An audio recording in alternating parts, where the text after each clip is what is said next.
नमस्कार दोस्तों, मैं संजय सिंह, वरिष्ठ अध्येता हिंदी विभाग, काशी हिंदू विश्वविद्यालय वाराणसी। मित्रों, आज पूरा विश्व कोरोना बीमारी से लड़ रहा है और हम सभी कोरोना को लेकर के जितने जागरूक और जितने संवेदनशील हुए हैं, ये पूरे विश्व में एक मिसाल पेश करता है।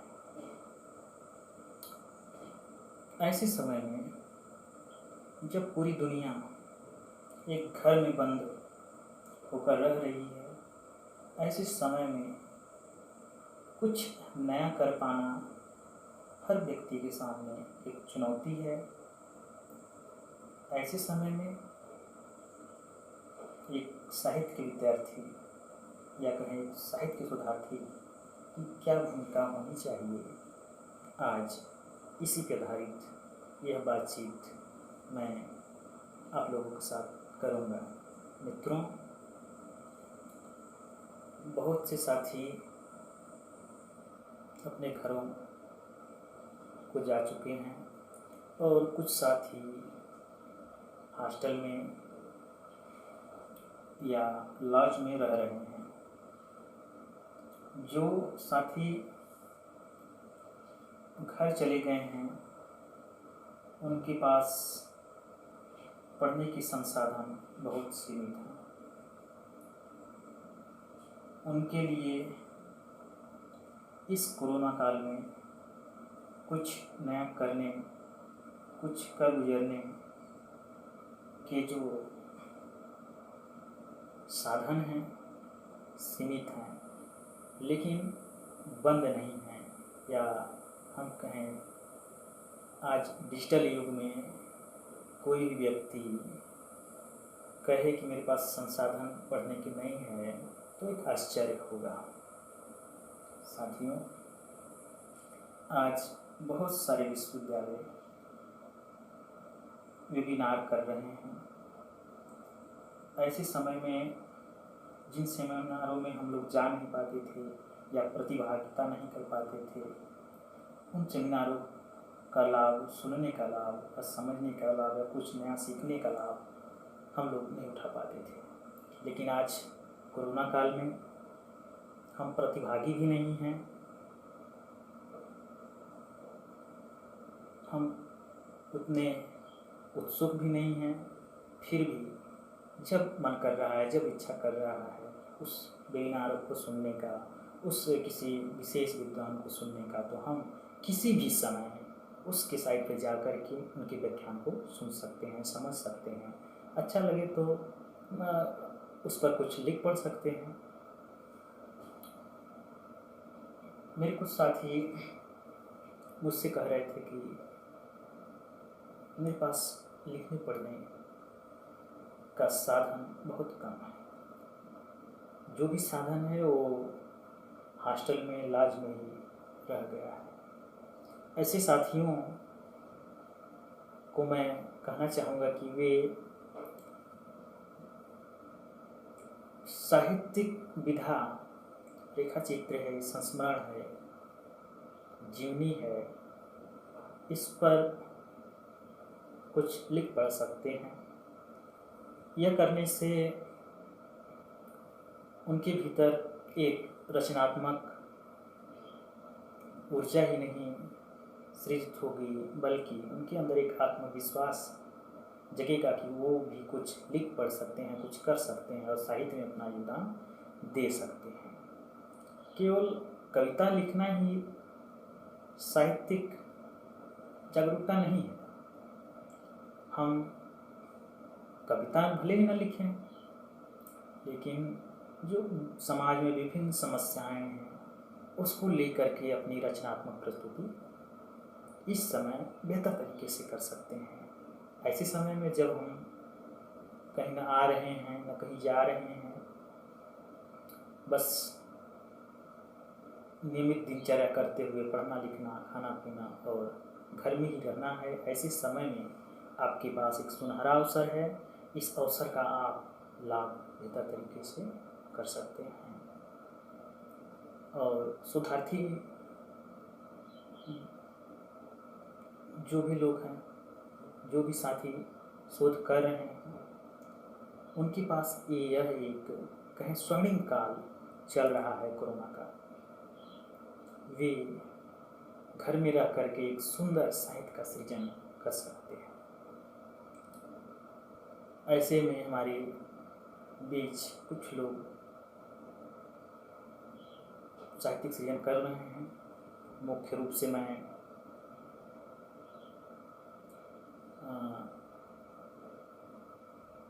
अपने साथी पूजा यादव का नाम लेना चाहूँगा। वे एक नई विधा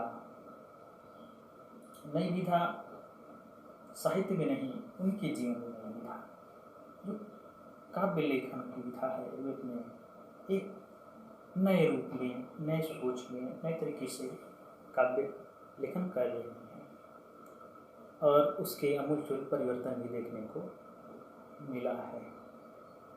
ऐसे में अन्य साथी भी कुछ न कुछ साहित्यिक सृजन करें तो बेहतर होगा। या आपको साहित्य सृजन नहीं करना चाहते हैं, आप संस्मरण नहीं लिखना चाहते हैं, यात्रा वृत्तांत नहीं लिखना चाहते हैं, तो ऐसे समय में आप शोध के विभिन्न पहलुओं के विषय में आप सोच सकते हैं। जो शोधार्थी अभी नए नए शोध में प्रवेश किए हैं, उन कुछ साथियों के विषय चयनित हो गए हैं, कुछ लोगों का होना बाकी है। ऐसे में वे अपनी रुचि के हिसाब से बेहतर तरीके से उस विषय पर कुछ बेहतर कर सकते हैं, लिख सकते हैं, या कहें उस पर एक कुछ नए तरीके से सोच सकते हैं।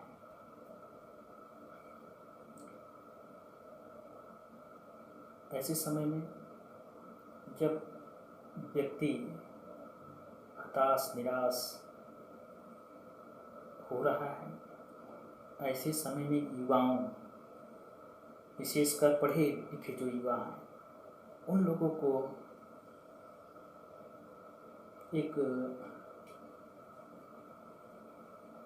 कहें तो अपने क्लिनिकल डायग्नोसिस या कहें जो मनोवैज्ञानिक निदान, जो पढ़े लिखे युवा हैं, ऐसे लोगों को जो हताश निराश हैं, आपके आसपास हैं, आपके घर में हैं या कहीं भी हैं, आप उनको बेहतर तरीके से समझा सकते हैं और बता सकते हैं कि ऐसे समय में भी आप कुछ बेहतर या कुछ आगे बढ़ सकते हैं। साथियों, इस कोरोना काल में हिंदी विभाग काशी हिंदू विश्वविद्यालय के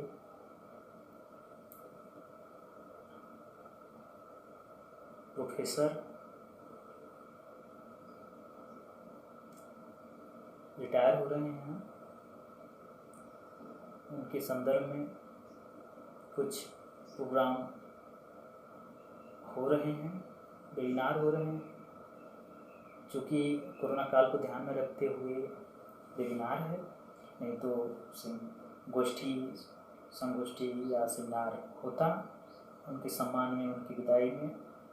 लेकिन जो हमारे पास सीमित संसाधन है, उसी का हम समुचित उपयोग करके उनके उत्साह को बढ़ाएंगे और उनसे कुछ सीखने और कुछ उनसे जानने का जो यह अवसर है उसका लाभ लेंगे। ऐसे में प्रोफेसर अवधेश प्रधान, प्रोफेसर वशिष्ठ नारायण त्रिपाठी, दो हमारे गुरुजन हैं जो जून माह में रिटायर हो जाएंगे। उनसे हम लोगों ने बहुत कुछ पढ़ा है, समझा है, जीवन जीने का सूक्ति लिया है उनसे। इसी बीच हमारी जो मैम प्रोफेसर संमित्रा थी, बीमारी की वजह से दिवंगत हो गई। उनके स्मृति को नमन। दुख के क्षण हैं,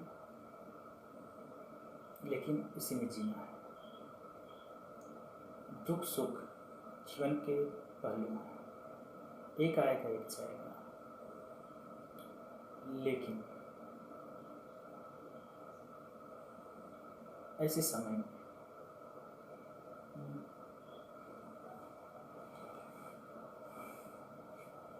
बड़े सहज तरीके से, या कहें कि मानसिक स्वास्थ्य बनाए हुए रहना हर व्यक्ति के लिए चुनौती है। इस चुनौती को युवाओं को केवल स्वीकार ही नहीं करना है, बल्कि कुछ अच्छा करके दिखाना है, कुछ रचनात्मक तरीके से और कुछ बेहतर तरीके से कुछ अच्छा करना है। व्यक्ति मित्रों, हम सब जानते हैं कि अंधेरा आता है या हम जब रात में सोते हैं तो एक आशा के साथ कि सुबह होगी, और उस सुबह की याद में हम रात में सोते हैं और निश्चित रूप से सुबह होती है। ऐसे समय में कोरोना है, बीमारी है, दुख है, तो हम सामना कर रहे हैं या कुछ उससे बचाव कर रहे हैं, अपने जो दिनचर्या है उसको कटौती करके एक घर में बंद होकर रह रहे हैं, तो इस आशा के साथ कि इस बीमारी को भी हम झेल लेंगे और इससे आगे निकलेंगे, बीमारी खत्म होगी और हम लोग बेहतर तरीके से फिर अपना जीवन समान रूप से जिएंगे और आगे कुछ बेहतर करेंगे। साथियों,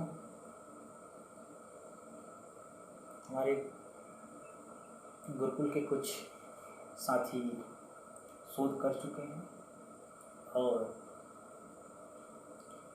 दूसरे स्थानों पर जाकर के अध्यापन का कार्य कर रहे हैं। इस कोरोना काल में वे भी लोगों की मदद कर रहे हैं, कोई राजनीतिक पार्टी से जुड़ करके, कोई व्यक्तिगत रूप से, हर कोई अपने अपने तरीके से इस समय में, इस आपदा में अपना योगदान दे रहा है।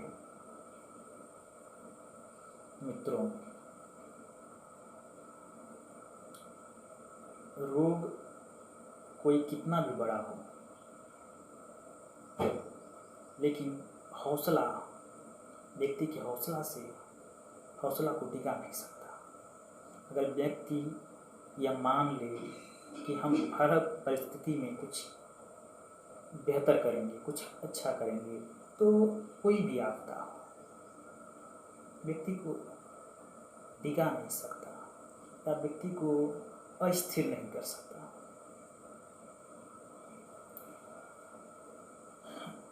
कुछ साथी सोशल साइट्स पर बहुत एक्टिव हैं, पहले भी एक्टिव थे, अब इस समय कोरोना काल में ज़्यादा एक्टिव हो गए हैं।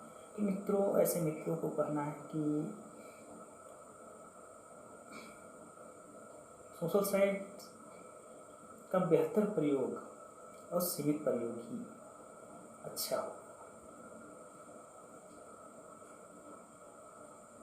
क्योंकि बहुत ऐसे साथी हैं जो सोशल साइट पर अनर्गल प्रलाप या अनर्गल बातचीत या कहें कि निरुद्देश्य लेखन करते हैं, जिसका कोई मतलब नहीं।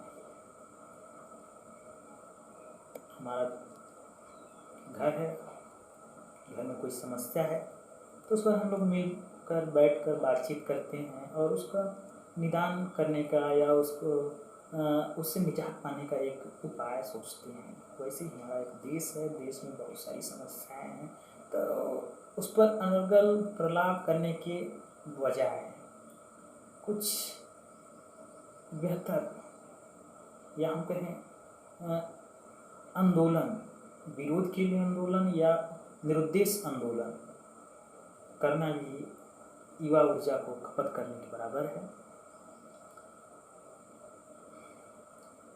समस्या है हमारे देश में, हमारे घर में, हमारे परिवार में, उसको हम लोग मिल बैठ करके बातचीत करके उसे निजात पाने या उससे छुटकारा पाने का कोशिश करेंगे। और यकीन है कि घर में कोई समस्या है, बातचीत, और वह बातचीत से हल ना हो या प्रयासों से हल ना हो, निश्चित रूप से हम लोग संवाद के माध्यम से इस समस्या को मुक्ति पाएंगे।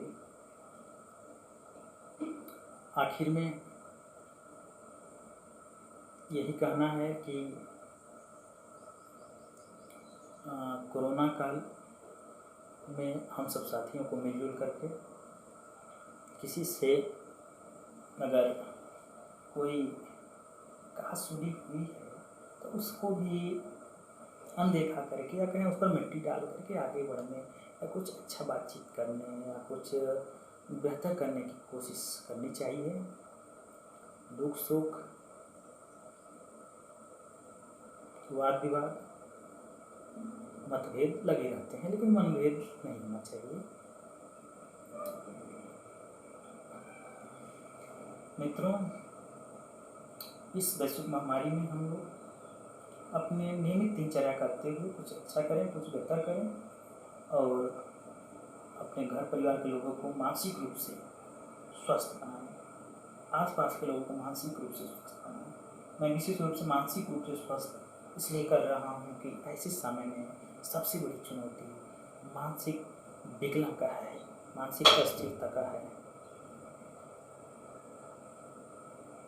तो इस विषम परिस्थिति में मानसिक रूप से स्थिर रह पाना या मानसिक स्वास्थ्य बनाकर रहना ही सबसे बड़ी चुनौती है।